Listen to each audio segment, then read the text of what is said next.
এখন আমি অভিভাবকদের জন্য কতগুলো পয়েন্ট বলবো, মাথার মধ্যে ঢুকাই নেবেন ইনশাআল্লাহ। আমি অভিভাবকদের জন্য বাস্তবসম্মত এবং ইসলামিক যে নলেজ ভিত্তিক আপনাদের কাছে কয়েকটা টিপস দেই। 1 নম্বর টিপস হচ্ছে বাচ্চাকে সময় দেন, শুধু টাকা দিয়েন না। আপনি টাকা দিয়ে ভালো স্কুলে ভর্তি করিয়ে দিয়েছেন, আপনি টাকা দিয়ে টিউশন ফি পূরণ করেন, আপনি তার চাহিদা পূরণ করেন, যা চাই তাই দেন, এটা আপনি টাকা দেন। কিন্তু বাচ্চাকে আপনি শুধু টাকা দিলে সে মানুষ হবে না, বাচ্চাকে আপনাকে সময় দিতে হবে। এখন আমাদের সবাই হচ্ছে কমার্শিয়াল অভিভাবক। আমরা যেরকম কমার্শিয়াল আর্ন করি, কমার্শিয়াল চিন্তা করি যে বাচ্চা কাচ্চার স্কুলে দিলাম, স্কুল মনে একটা মেশিনের মতো তারে মানুষ বাড়ায় বের করে দিল। স্কুলে থাকে আপনার বেবি 4 ঘন্টা আর আপনার কাছে থাকে 18 ঘন্টা। 18 ঘন্টার রিফ্লেকশন যদি ঠিক না থাকে, 4 ঘন্টায় স্কুল আপনাকে প্রপার গাইড করতে পারবে না। নাম্বার 1। 2 নম্বর বলবো, দোয়া এবং দৃষ্টিভঙ্গি শুদ্ধ করেন। দোয়া বলতে কি সন্তান বড় হয়ে কি হবে, ডাক্তার হবে, ইঞ্জিনিয়ার হবে, এ হবে সে হবে, এই চিন্তার থেকে আজকের থেকে দৃষ্টিভঙ্গি চেঞ্জ করে চিন্তা করেন আমার সন্তান আল্লাহ এবং তার রাসূলের বর্ণিত আদর্শ অনুযায়ী একজন মানুষ হতে পারবে কিনা। এই দৃষ্টিভঙ্গির আলোকে আপনি আল্লাহর কাছে দোয়া করতে শুরু করেন। আপনার সন্তানের এই মানুষ হওয়ার চাহিদায় আল্লাহ রাব্বুল আলামিন যদি কবুল করে নেন, তাহলে তার যা হওয়া লাগবে আপনার চিন্তাতে, তার থেকে বেশি আল্লাহ রাব্বুল আলামিন আপনাকে দিবেন। এই জন্য অভিভাবকদেরকে বলবো, প্লিজ আপনারা দোয়া এবং দৃষ্টিভঙ্গিটা শুদ্ধ করেন। 3 নম্বর বলবো, আদর্শ হন। আপনি আদেশকর্তা হয়েন না। আমরা আদেশকর্তা, এই এটা কেন করো না, এটা করো, এটা তোমার করা উচিত, এটা কেন করলে না। আমি বলবো আদেশকর্তা না হয়ে আসুন আমরা অভিভাবক হই, আদর্শ অভিভাবক। আমাকে দেখে আমার বাচ্চা তার রিফ্লেকশন শিখে। বাপ মা দিন রাত কিলাকিলি করে, মারামারি করে, ঘরের মধ্যে ঝগড়াঝাটি করে, খালি কথায় কথায় বলে তোমারে তালাক দিয়ে দিব। ওই বাচ্চার কাছে আপনি কি চান? ওই বাচ্চার কাছ থেকে আপনি কি বিহেভিয়ার আশা করবেন? যে মা বাপকে এরকম করে দেখেছে, যে এই প্যারেন্টসের বাপ মাপকে সে নামাজ পড়তে দেখে না, আপনি এসে স্কুলে দিয়ে মনে করছেন আমি ইসলামিক স্কুলে দিয়ে দিছি, আমার বাচ্চা একজন বিখ্যাত নামাজি হয়ে যাবে। বিষয়টা এরকম নয়। সুতরাং আমি বলবো, মনে রাখবেন, আদর্শ হন, আদেশ দাতা নন সর্বক্ষেত্রে। এটা আমাদের মনে রাখতে হবে।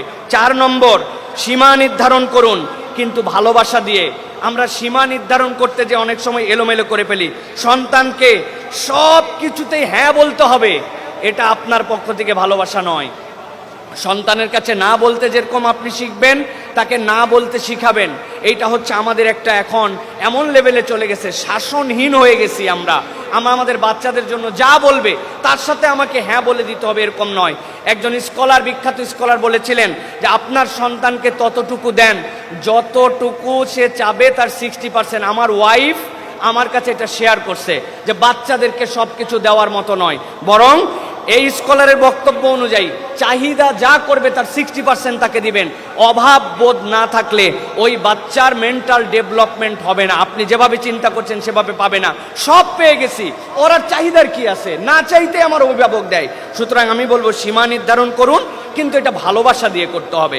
5 নম্বর বলবো, পর্দা এবং শালীনতার শিক্ষা দিন ছোটবেলা থেকেই। আপনার বাচ্চাকে আপনি মোরালি যেটা ঢুকিয়ে দিচ্ছেন, বড় হলে সেইটা তার মধ্যে রিফ্লেক্ট করবে। আমি অনেক সময় উদাহরণ দিয়ে বলি, আমার আব্বা ছোটবেলা থেকে, আমরা 5 ভাই ছিলাম, আমাদেরকে কখনো প্যান্ট পরতে দিতেন না। জিজ্ঞাসা হবে প্যান্ট পরা কি নাজায়েজ, প্যান্ট পরা কি নিষিদ্ধ? না, প্যান্ট আপনি পরতেই পারেন। সেটা যদি টাকনুর উপরে থাকে, ঢিলে ঢালা হয়, সেটা যদি অন্য কোনো কালচারের সাথে সামঞ্জস্যপূর্ণ না হয়, পরতেই পারেন। কিন্তু আব্বা পরাতেন না। অনেকেই বলছে কেন পরান না? বলে আমি যেহেতু সুযোগ আছে তাদেরকে ট্রাউজার পরানোর, সালোয়ার পরানোর, এইটাই পরাই এই জন্য যাতে বড় হয়ে ওইটার প্রতি তার আকর্ষণ তৈরি না হয়। এই জন্য আব্বা এই কালচারে আমাদেরকে বড় করছেন। আমি বলতেছি না এর দ্বারা যে আপনারা অন্যরকমভাবে প্যান্ট পড়াতে পারবেন না, এ পড়াতে পারবেন না, কিন্তু আমি বলবো পারিবারিকভাবে পর্দা এবং শালীনতার শিক্ষা দেওয়া। শালীন হওয়া, তার অ্যাপ্রোচ কেমন হবে, তার ধরন কেমন হবে। একটা বাচ্চা খেলতে পারে, অনেক দুষ্ট হতে পারে, কিন্তু ওই দুষ্টামির মধ্যে একটা মার্জিন থাকবে, তার একটা ভদ্রতা থাকবে। এটা কিন্তু পরিবার থেকে আমাদেরকে ডেভেলপ করাতে হবে। এরপরে বলবো ডিজিটাল নিরাপত্তা নিশ্চিত করেন। মনে করেন না আবার যে আগের আমলের ডিজিটাল নিরাপত্তা আইনের কথা বলতেছি আমি। এই ডিজিটাল নিরাপত্তা হচ্ছে আপনার বাড়ির যে সকল ডিভাইস, আপনার বাড়ির টিভি, আপনার বাড়ির কম্পিউটার, এগুলা সব সেট করেন। কোনো বাড়িতে কোনো পিসি, কোনো ডেস্কটপ কখনো এইরকম করে থাকবে না। আপনার বাড়িতে আপনি ফ্রন্টে থাকেন, আপনার ডেস্কটপ, আপনার ল্যাপটপ এরকম করে থাকবে, পুরা বাড়ির সবাই দেখতে পারে, এরকম করে অ্যাক্সেস থাকবে।